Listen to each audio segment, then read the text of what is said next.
ದೇಶದ ಹಲವು ರಾಜ್ಯಗಳಲ್ಲಿ ಮುಂಗಾರು ಮಳೆಯ ಅಬ್ಬರ ಜೋರಾಗಿದ್ದು ಮುಂದಿನ 72 ಗಂಟೆಗಳು ಅತ್ಯಂತ ನಿರ್ಣಾಯಕ ಅಂತ ಭಾರತೀಯ ಹವಾಮಾನ ಇಲಾಖೆ ಎಚ್ಚರಿಕೆಯನ್ನ ನೀಡಿದೆ. ಬಂಗಾಳಕೊಲ್ಲಿಯಲ್ಲಿ ಉಂಟಾಗಿರುವಂತಹ ವಾಯುಭಾರ ಕುಸಿತ ಹಾಗೂ ಚಂಡಮಾರುತದ ಪರಿಣಾಮ ದೇಶದ 17ಕ್ಕೂ ಹೆಚ್ಚು ರಾಜ್ಯಗಳಲ್ಲಿ ಭಾರೀ ಮಳೆ ಬಂಗಾಳಕೊಲ್ಲಿಯಲ್ಲಿ ಉಂಟಾಗಿರುವಂತಹ ವಾಯುಭಾರ ಕುಸಿತ ಹಾಗೂ ಚಂಡಮಾರುತದ ಪರಿಣಾಮವಾಗಿ ದೇಶದ 17ಕ್ಕೂ ಹೆಚ್ಚು ರಾಜ್ಯಗಳಲ್ಲಿ ಭಾರೀ ಮಳೆ, ಬಲವಾದ ಗಾಳಿ ಮತ್ತು ಗುಡುಗು ಮಿಂಚಿನ ಸಾಧ್ಯತೆ ಇದೆ ಅಂತ ಮುನ್ಸೂಚನೆಯನ್ನ ನೀಡಲಾಗಿದೆ. ದಕ್ಷಿಣ ಭಾರತದಲ್ಲಿ ಕೇರಳ, ಕರ್ನಾಟಕ, ತಮಿಳುನಾಡು, ತೆಲಂಗಾಣ ಮತ್ತು ಆಂಧ್ರ ಪ್ರದೇಶದಲ್ಲಿ ಮುಂಗಾರು ಸಂಪೂರ್ಣ ಸಕ್ರಿಯವಾಗಿದ್ದು ಕೇರಳ ಮತ್ತು ಕರ್ನಾಟಕದ ಕರಾವಳಿ ಜಿಲ್ಲೆಗಳಿಗೆ ರೆಡ್ ಅಲರ್ಟ್ ಅನ್ನು ಘೋಷಿಸಲಾಗಿದೆ.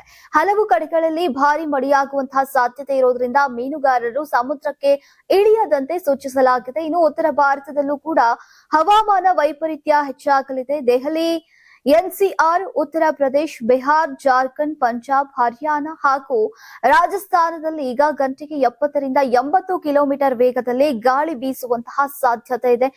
ದೆಹಲಿ ಸೇರಿದಂತೆ ಹಲವು ನಗರಗಳಲ್ಲಿ ಧೂಳಿನ ಬಿರುಗಾಳಿ, ಗುಡುಗು ಸಹಿತ ಮಳೆಯ ಎಚ್ಚರಿಕೆಯನ್ನ ನೀಡಲಾಗಿದೆ. ಇನ್ನು ಉತ್ತರ ಪ್ರದೇಶದ ಮೀರತ್, ಗಾಜಿಯಾಬಾದ್, ಆಗ್ರಾ, ಕಾನ್ಪುರ್ ಸೇರಿದಂತೆ ಹಲವು ಜಿಲ್ಲೆಗಳಲ್ಲಿ ಭಾರಿ ಮಳೆಯ ಮುನ್ಸೂಚನೆ ಇದ್ದರೆ ಈಗ ಬಿಹಾರದ ಪಾಟ್ನಾ, ಗಯಾ, ಮುಜಫರ್ಪುರ ಸೇರಿದಂತೆ ಈಗ ಹಲವು ಭಾಗಗಳಲ್ಲಿ ಪ್ರವಾಹದಂತಹ ಪರಿಸ್ಥಿತಿ ನಿರ್ಮಾಣವಾಗುವಂತಹ ಆತಂಕ ವ್ಯಕ್ತವಾಗಿದೆ. ಪಶ್ಚಿಮ ಬಂಗಾಳದಲ್ಲಿ ಚಂಡಮಾರುತದ ಪರಿಣಾಮ ಕೋಲ್ಕತಾ ಸೇರಿದಂತೆ ಕರಾವಳಿ ಜಿಲ್ಲೆಗಳಲ್ಲಿ ಈಗ ಭಾರಿ ಮಳೆ ಹಾಗೂ ಬಲವಾದಂತಹ ಗಾಳಿ ಬೀಸುವಂತಹ ಸಾಧ್ಯತೆ ಇದೆ.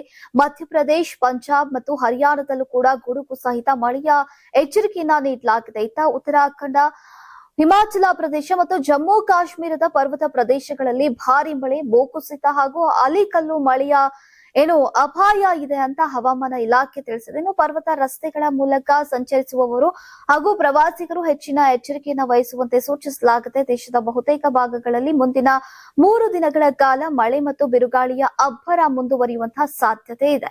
ಹೀಗಾಗಿ ಜನರು ಅಗತ್ಯ ಪ್ರಯಾಣವನ್ನ ತಪ್ಪಿಸಿ ಸ್ಥಳೀಯ ಆಡಳಿತ ಮತ್ತು ಹವಾಮಾನ ಇಲಾಖೆಯ ಸೂಚನೆಗಳನ್ನ ಕಟ್ಟುನಿಟ್ಟಾಗಿ ಪಾಲಿಸುವಂತೆ ಮನವಿಯನ್ನ ಮಾಡಲಾಗಿದೆ.